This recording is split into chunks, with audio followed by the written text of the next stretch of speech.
I believe that the next speaker is unfortunately ill. I just want to make sure that Dr. Katy Wolstencroft is not with us.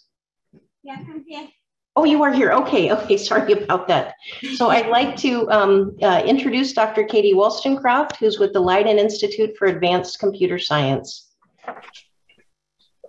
Thank you very much, Christine, and thank you for the opportunity to speak. As Christine mentioned, I was hoping to do this presentation with Ruduan. So some of these slides are his, and I will try and do them justice. So what I want to do is really set the scene for the other presentations. I want to introduce the ethical fair data pipeline. And I know many of you in the room are incredibly familiar with this. So really, this is just about drawing the bigger picture for the rest of the presentations. Now, since the early 2000s, we've been talking about the value of data. The Economist told us in 2007 that data was more valuable than oil. This graph shows us that actually, as we go into the future, the value of data and the amount of data that we have across society is increasing at rates that we thought were unimaginable just a few years ago. If you look closely at what this graph is measured in, it's zettabytes, which are 1 billion terabytes. And so that gives you some flavor of the types of information that we have to deal with. Now, what kinds of information do we have? A lot of the data is unstructured. A small amount is structured. From a computational point of view, structured data is, of course, much easier to deal with. But we all know that actually what we want to do with all of this data is integration. Integration is where we get the most value from all of this data. Integration is where we get the new insights.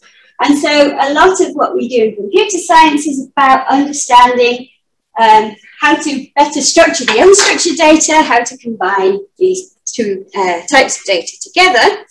But what does that mean in the life sciences? Well, we have a tremendous wealth of data in the life sciences already in the public domain. So there's lots of very well structured databases containing information about genomes, proteomes, and so on and so forth. And we can all agree that it's for the public good to have all of this information available to us all. But the situation gets a bit more tricky as we go towards the other side of this picture, where we're talking about data that belongs to individuals. It's data about individuals' health problems, individuals' treatments. It's data that, well, does it belong to the individual? Does it belong to the hospital that the data was collected in? Does it belong to the country that that hospital is located in? And when we talk about sharing data on this side of the diagram, then quite rightly people are more worried about that, more cautious about that. And there are some very important issues that we have to consider. The security of the data, the privacy of the data, the equity and the sovereignty. And this is really the core of what will be talked about today, because if you get any of these wrong, it's incredibly serious. And I know we have people from all over the world today, and I'm sure that everybody from wherever they are have some very good examples of poor data practices from their local places. Ruduan picked a couple of local examples from the Netherlands. One example which was about poor data protection, so bad security. Data was simply stolen. And another example where data wasn't stolen, but data was used unethically to reach well, the wrong conclusions and for exploitation, essentially. And so it's only right and proper that we have to consider these issues. The other issue that's already been touched upon is that quite often we've seen examples in recent history where people have come, taken data, removed it from the place that it was generated, the people that it relates to, the society that it would most benefit to have access to, and taken it away again. And so what we want to do is avoid all of these problems but still make the best use of the data, still exploit the data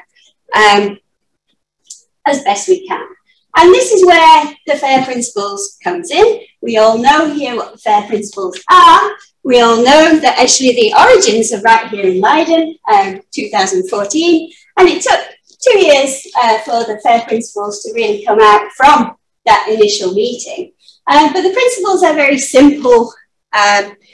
Well, they are principles. There's no technology involved. They're just simple steps that we can take to make data more findable, accessible, interoperable, and reusable. Now,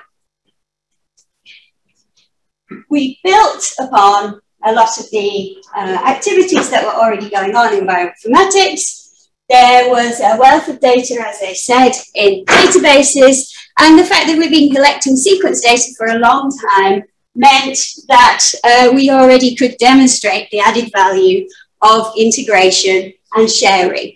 And so from that point of view, it was a good driver for moving towards the right-hand side of this diagram.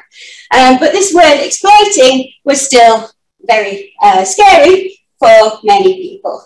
And so what I really want to focus on in closing is the accessible part of FAIR. Accessible is not the same as open, and this is the key to actually making the best use of health data as well.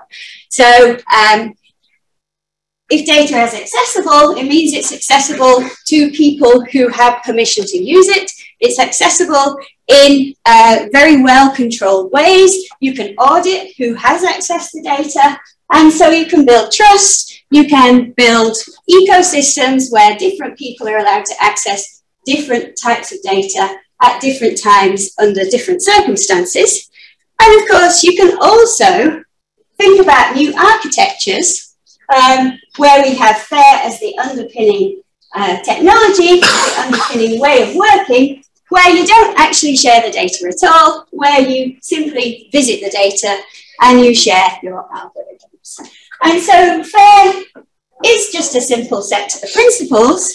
It's a framework for working, and it's also a way of building trust and allowing the best exploitation in a good way of sensitive data.